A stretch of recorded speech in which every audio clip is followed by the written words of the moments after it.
This is crazy. Long story short, I just got through having one of the most in-depth conversations with a family member I've had in a minute.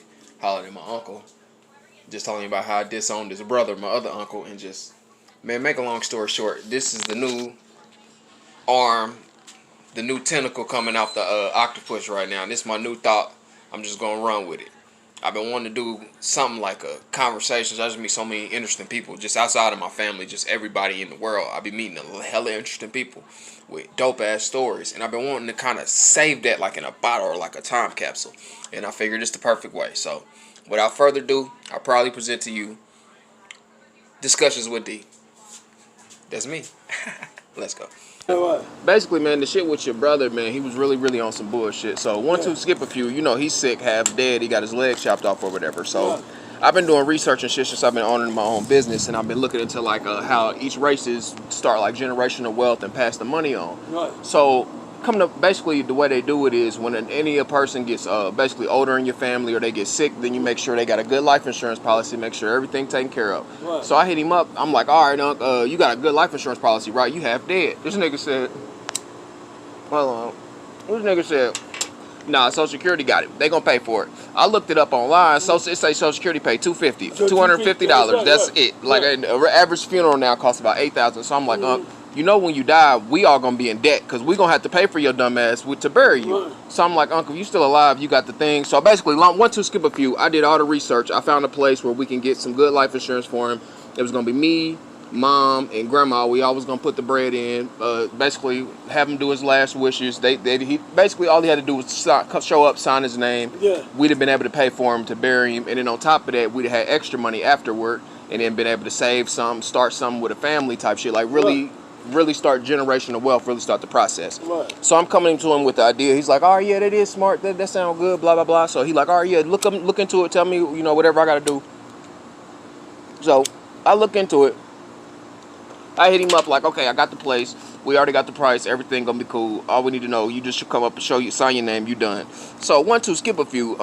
This nigga called me back maybe an hour later, was like, actually, I ain't doing it. You know what I mean? Like, don't worry about it. I mean, and I'm like, all right, that's cool or whatever, but he took it a step further and was basically like, was trying to twist it to make it like we was trying to use his death to make money or something. But it was so weird. And I'm telling him like, I'm like, concerned about. Like literally, I'm like, you gonna die and leave us in debt? Cause I know how this shit go. We done already went through this before. Yeah. And it's like, he really did not give a fuck about like the state that he left the family in. And that's what made me upset. So I'm like, I'm telling you, basically, if you die, we'll have the money to bury you, put you to rest right, and then still have potentially money to put away for our kids' future or anything that versus just you dying and us being in debt. That's why I carried on the name. Generational, exactly. So, man, one, two, skip a few. This nigga cussed me out, told me, basically, fuck me, fuck my kids. He said it's not his responsibility to start a college fund for my kids. And I'm like, I'm a businessman, right? I've been running my own business. I'm already got bread put to the side for my kids. Right. But I'm like, I'm trying to show us a better way. Like, our family's been fucked up in the past. And I'm trying to fix it. I'm learning, I'm growing, so we don't have to go through that. Exactly.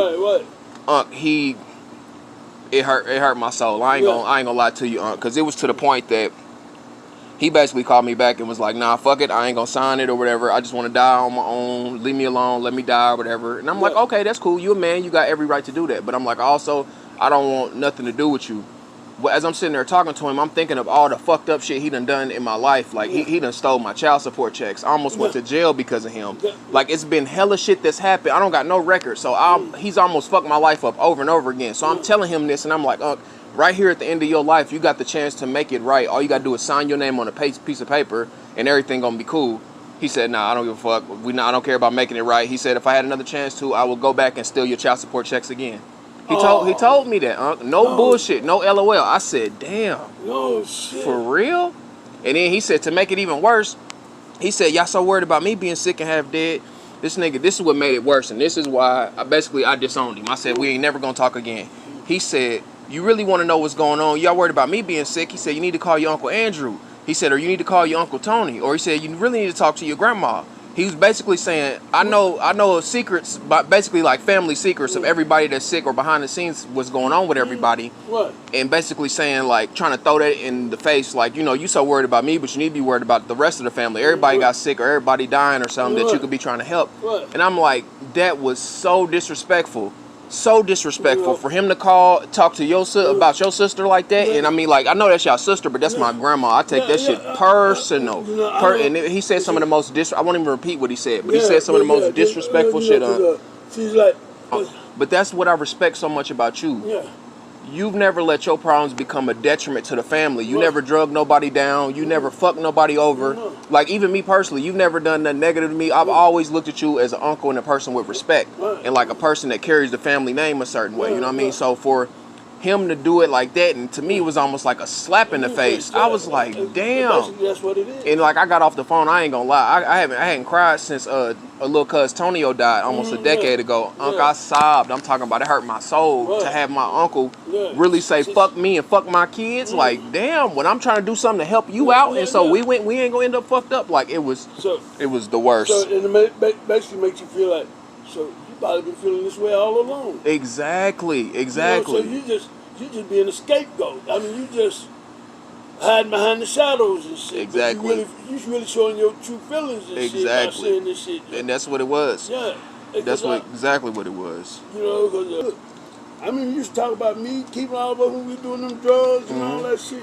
But look at you. You fucked up more than we are. Exactly. I said, yeah, I got good health. I got good bill of health, motherfucker. Look, you was just drinking pops, and look, you got more damage done than you. Exactly. Maybe you should have did some goddamn drugs. You'd have been all right. I know what you mean, though. That's real. That's real. And over here talking that, I just don't want to live no more shit. I said, nigga, well, fuck, you don't want to live? I called the nurse and I said, hey, look, can you open that window right there? We up on like the 5th floor. Let him pop his ass out of there. She said, what? I said, this motherfucker don't want to live. So open that damn window so this motherfucker can jump. Fuck it. Like, man, my sister and that like it, because you know me and my sister was. Who's your sister? Kathy, the one that got murdered. Oh, okay. She got murdered right down the street on 34th and Reed. That was about 5-7 years ago? 2017, November 2017. November 3rd, 2017. Gotcha. We robbed her for $160 and stabbed her in the neck. Damn. But, you know, and I'm like, you know, and then that's why, like, now, I've always been kind of overprotective over the girls in the family and stuff like that. Cause I just don't want them motherfuckers talking to them no kind of way. You know, I respect that. I ain't no Superman or nothing like that, man. But motherfucker, I will stand up and look, man, that's my niece, nigga. You ain't gonna talk to her like that. You know. I mean, they made more than one gun, but motherfucker, you know, I'm just gonna let you know, man. Man to man, don't do that. Exactly. Just don't do that, man. Exactly. And I feel like, see, that's you playing your role as the uncle and one of the leaders of the family. You step in when shit get out of line, but besides that, you play your role. And I feel like he did the opposite. Like, the opposite of playing his role. Like, that shit crazy. I mean, if something happened, he wouldn't give a fuck. Not at all. And it's just like, I ain't even say nothing about the shit I done did, you know, because, I mean, as family, we don't say, hey, I did this for you or did this for you. But in my head, I'm thinking, like, I let you come over here and sleep. I just let him stay over here for 3 months straight. He bleeding everywhere, blood everywhere, leaving needles. My kids is here. I'm talking about that's none that ever came up, and I never said nothing about that. But I mean, I done put myself in an exposed situation to help you out, and it's just like it came to that. Like, oof, that's what like they call a death blow. Exactly. That's a death blow. You know, I'm like, you know. You fucked up. And I told him straight to the face, boy, you fucked up. Yeah. You know, they don't want to admit it. Yeah. I told him, like, the last words I said to him, I said, Unc, if you really want to crawl up under the porch and die like a bitch, die like a dog, then, I mean, it is what it is. We'll let you do that. But just know the way you lived your life, it come back around. So, I mean, it's just, it is what it is, Unc. It is what it is. But the minute you need something, who you call? Your family. Exactly. But you said fuck your family, but you... That's what I'm saying. Yeah, you know that. The nigga trying to have his cake and eat it too type shit. Yeah, you know, when I went to California and took care of your mother. Exactly. I went to California and took care of Bobby for the months giving him the insulin shots and shit. I did that. Now, how you gonna tell me I'm not no part of the family? How? I don't understand where is he getting that from? Why is he saying you're not part of the family? Is that made up or what the fuck is that? I don't know, because he's a big human, not a finkton or whatever. Okay. I don't know. Okay, yeah, I don't know. I never even heard no shit like that. That's crazy. he said that shit. I was like, man, what? Me and Darreen had the same blood daddy. We blood brother and sister. Exactly. And I said, two halves make a fucking whole. Exactly. And you know, everything coming along with it is my family. And that's all it is to it. I ain't on that step shit, no step, nothing. I'm wholeheartedly 100. That shit. But for you to sit there and say shit like that, man, I got throwing that shit up and then he gonna go to trying to cry. I said, no, I'm crying, motherfucker, man up, motherfucker. Exactly. He want to say Shoot this up, shit. boot up. He want to say this shit, but don't want to stand behind it. Yeah, I said, you know, you guys shoot up and boot up, nigga, because I'm gonna call you. I'm gonna call you out on this shit, motherfucker. Exactly. Shoot up, boot up, nigga, because that shit you own is motherfucking bullshit, man. I'm only just coming around because I know you dying. Yeah, exactly. I know you dying, and you know, hey, that's just my nature. Yeah. What's all in me, you know, I do for anybody in the world and stuff like my family now. Yeah. But I don't have to like you, like what you do. Yeah. But you know, the Lord wouldn't want us to be like that. But, Yeah. But you know, it's hey, bro. No, I feel you. To me, that's my problem too. Is like I get to a certain point when I realize, bro, like if you just detrimental and you're not bringing nothing to the family, or you're not bringing nothing, you more like an anchor pulling the shit down. Yeah. Like, man, cut that nigga loose. You're an outcast. Cut it purposely. Like, it's the that's what I'm saying. It's the difference. That's like you said. You can understand if he had like a mental issue or something like that. But it's a choice. It's a choice. It's a choice. But then he want to complain about the results of that choice. It's like that shit goofy to me, man. Yeah, see, and then, motherfucker, you take a long look in that mirror and see what you see. Exactly. You know, are you willing to go back and all the shit you done to people and shit like that? I know about some shit that you done did and all that. Yeah. All the shit you done stole and all that old bullshit. You know, are you really ready to face your motherfucking demons? You know, fuck that. But you gonna face your demons because that's probably why your shit's getting chopped off. God gets you in mysterious ways. Yeah, hell yeah. You know, because what you're doing is, I told him, you lost your has me here. And I got sane enough mind to know that. I got you. Right from wrong. And I don't feel good about, you know, because I'm out there on them drugs and shit like that. But look, I have a testimony. And I can tell my testimony, but, you know, hey, it is what it is. You know, some people just make choices and some people make bad decisions. I made bad decisions. But, you know, hey, I could have been in the NBA. But when my granddaddy passed, you know, that left me kind of lonely.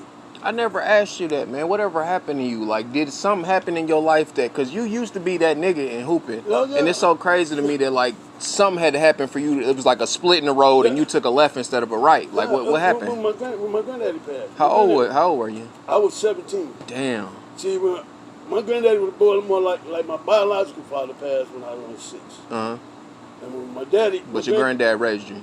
Yeah, my granddad raised me. Okay. And see, like, they only gave him 3 months to live when they found out he had emphysema.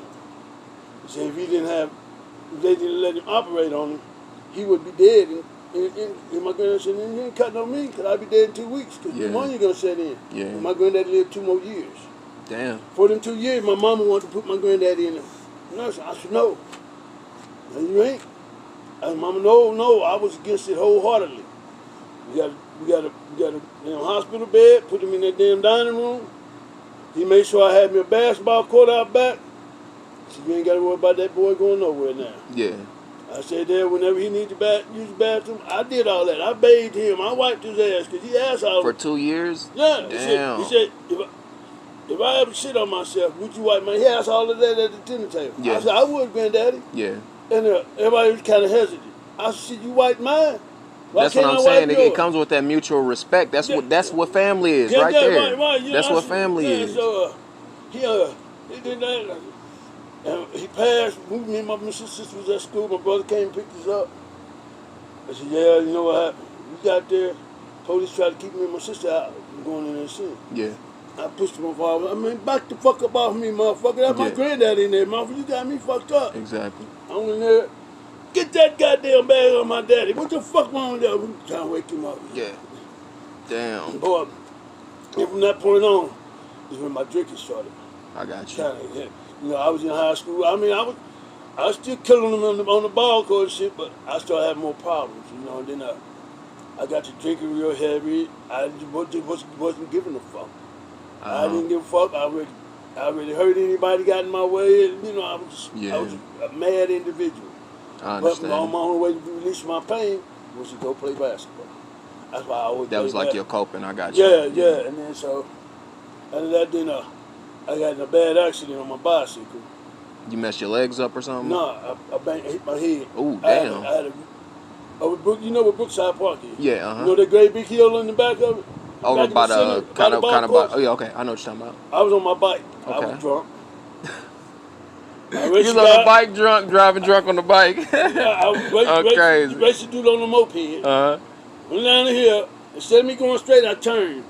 I hit that curb and hit that guardrail. When I woke up, I was in a big ward. And, man, said, my head, I had a serious concussion. I was fucked up. And they told me, the doctor came in. He said, you one lucky person. You should have been dead. Because, your alcohol level and the way you hit your head, most people, that was severe trauma. And, from that point on, then that's when I think my mom was kind of like noticing that sometimes I'd flip out and stuff like that. But I became better when I just, I expressed myself, I got with my best friend Bruce, right there with me to the whole clique. Yeah. Still best friend right now today, 49, 48 years. That's a beautiful thing. That's beautiful. People don't understand, to have a good friend like that, I mean, will do anything in the world for me and stuff. Man, Bruce got money, man, why don't you go? I said, I don't impose on nobody. Yeah. I said, I'm a grown-ass motherfucking man.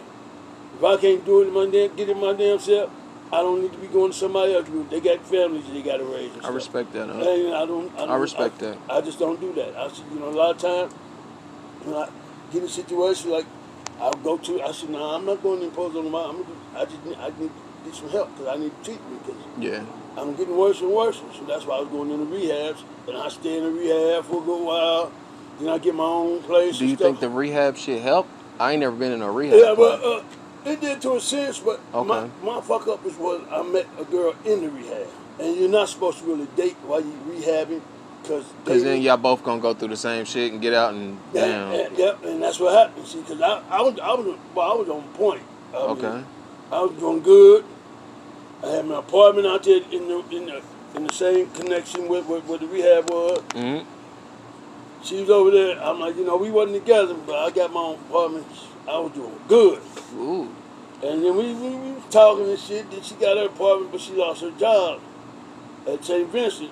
So I started taking care of her apartment and mine. I'm like, nah, fuck that. Just move in with me, basically. Cut the middleman out. Yep. And why did I do that? I moved her in. So what was y'all drug of choice back then? Y'all was just smoking weed. Y'all was on some some crack. Smoking crack. Okay. And then was that when the crack shit first hit? Yeah, that's when. Because I ain't never asked nobody that was like actually out and in the streets when the crack first hit. So what was that like? Oh man, it was everybody out here was on it. Damn. And just like overnight like that. Yeah, when it jumped off, everybody was doing that shit, man. Damn. And people in Weyerbacher. That's why they call Weyerbacher the wacky backs. The Taj Mahal. The Taj Mahal, like in New Jack City. Mm-hmm. It was just like that. Cause when you go in any apartment over there, boy, motherfuckers was getting it in. And motherfuckers was freaking, It's so fucking crazy. I be telling my mama, because I remember when we used to live over there, I used to be like, Mama, it's some crazy shit going on over here. She used to always try to play like, man, this is a cool neighborhood. I used to be like, Mama, I'm a kid, but I know this shit ain't right. No, like, no, nigga, boy, it was I know. Get down over there. Motherfuckers was getting killed on the top floor. Like, all type of shit was going on in the Wildbackers. Motherfuckers, if a motherfucker ain't no no pussy, go in the Wildbacker with you, little rock. If you can't get no pussy, something wrong with you. Damn. Me and your Uncle Keith, we fucking every motherfucking thing up in that bitch, bro. And y'all was making money, I'm guessing, too. That's hey, I ain't mad at that. I ain't mad at that at all. So, I mean, where'd the fuck up come? Because, I mean, some came from you had to be, like, trying to taste it or something, or what happened where you was like, okay, let me see what all the fuss is about. Like, what happened? In the euphoria, that feeling that it gives you. Okay. Oh, okay. God damn, man, that shit. And then it's just, it's just, you get a feeling, then you want more and more of it. And that's it's like it's become a feeling you chasing, basically. Yeah. That's why you hear people say chasing Jason. Yeah, they chasing it. You know, they go out all night, walking the wee hours of the night, chasing that shit. You know, trying to find spots to go to, see who got it. You know, and, man, I've been to the 20, 30 years. I mean, well, I want to say 20 years of that shit, man. I mean, it's just like how it was back in like in the 70s, like the heroin epidemic. Yeah, like yeah. Say, all your, you know, all your actors and singers and shit back in the 70s and shit like Ray Charles. They was on the heavy. They was on that heroin, on that boy. Yeah. And that was the thing, you know, people, when you go party, they get that boy. Because that's what I'm saying. It was almost like a party drug. So it went from heroin to coke, and then the coke went down to get cut to the crack, and it just like, that's crazy to me. Now, like it's evolved. Now it's like heroin is coming back, and they doing fucking with this fentanyl and shit. Yeah. And it's knocking motherfuckers off left and right now, and then you motherfuckers stepping on their dope and stuff like, man, it's crazy. It's coming back. You know, you motherfuckers out here smoking bug spray, that Katie shit. Yeah, I heard about that. Yeah, man, I heard about that. I said they seen the motherfucker spray that shit on there, man. I'm like, man, are you serious? And y'all smoking that shit? I'm like, you know, I said, but you know what? I smoke that, you know. I said, but you know, damn. But I'm just so thankful because I was strong enough to know that I was fucking up. So look, Junior, I need to give a new girl just so that I can just focus on life. Because you know right now, I'm just working. I don't give a damn if I'm working just 30 hours a week. Just long, I pray, thank you, Lord. As long as I'm able to take care of my bills and have a roof overhead and have food on the table, I'm cool. Because I'm 55 years old. I mean, I ain't, what I look like trying to go out and buy a motherfucking $1 billion mansion or something like that. That's what I was about to ask you, Unc. I mean, you 55, but I mean, you never wanted more. You never wanted more. I mean, like, I got to the point where it's like, fuck, I settled. I'm just. That's what I'm saying. But do you think that's a negative or a good thing? But it could because be I mean, it's dope. thing. You got the woman. You know what I mean, so that's not settling. But I mean, as far as life goes, I mean, you know, right now, when I'm working and stuff, the little shit I'm doing, you know, I'm just, you know how some people they say set in their ways. Yeah. I pretty much got set in my ways because you know. Okay. I just pretty much because I just work, go home, and then with this pandemic shit, and then I don't like hanging out anymore like I used to and shit like that. Cause I understand motherfuckers that. just silly out here. I understand that. I just ain't trying to be. Yeah. I mean, any day you can be gone. You know. I'm telling you, I'm telling you. That's shit. You're not promising next day. That's the truth. That's the truth. You know, I'm like, you know, I say, you know what? I don't go down what people say. I do me. That's a beautiful thing, Unc. That's cool. See, you know, if you're worried about what somebody else is doing, what the fuck you gonna do with yourself? You know, I'm like, you know, well, you know, people ask me, man, Janine, you pretty smart, wise. I said, I've been through a lot of shit. That's what I was asking, basically. Like, just the question is, I guess, you've been working your whole life. You never thought of being a boss? Like, I mean, running your own business, starting some shit? Because, I mean, you got the brains for it, you got the talent and the skills for it. You know, what stops you? I'm kind of short-tempered sometimes. And I don't, okay. You know, because I can be a motherfucker sometimes. You know I can, you know. And, I mean,